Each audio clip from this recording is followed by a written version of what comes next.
ఒక్కరిని కూడా మందలించకుండా ఇప్పుడు వచ్చి ఏమీ తెలియని నంగనాచమారిగా ఆయన తప్పు చేశాడు ఎమ్మెల్యే, ఆయన తీసేస్తా, ఈయన తప్పు చేశాడు ఎమ్మెల్యే, ఈ ఊరు నుంచి ఇంకొక ఊరికి మార్చేస్తా. ఒక ఊరు చెత్త, ఇంకొక ఊరు బంగారం అవుతున్నా తమ్ముళ్ళు. చెత్త చెత్తే కదా, ఆ చెత్త ఎక్కడ వేయాలి? గార్బేజ్లు వేయాల. అవునా కదా? డంపింగ్ ఆడు, మా తమ్ముడు చెప్తాను డంపింగ్ ఆడు వేయాలని. డంపింగ్ యార్డ్లో వేయాలంట, మీ ఇంట్లో వేస్తానంటాడు. దానికి మీరు సిద్ధమని మిమ్మల్ని అడుగుతున్నా.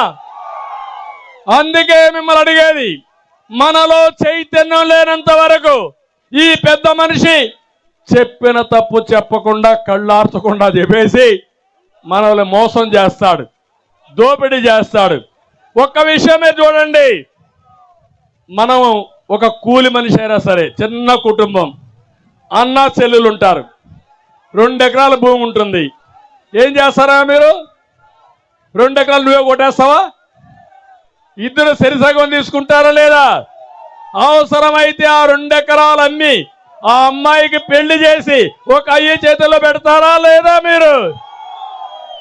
ఈయనేం చేశాడు? ఏం చేశాడు?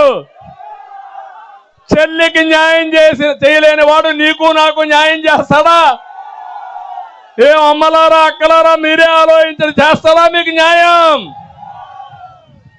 ఎక్కడికి పోతున్నా నాకు అర్థం కాలేదు. జగనన్న బాణం ఇప్పుడు రివర్స్ గేర్లో వస్తా ఉంది.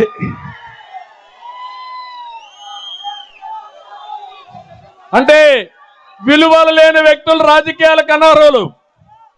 ఒక వ్యక్తి ఆదర్శంగా ఉండాలి, నీతివంతంగా ఉండాలి, ప్రజలు మనల్ని చూసి ఫాలో అయ్యే పరిస్థితి రావాలి.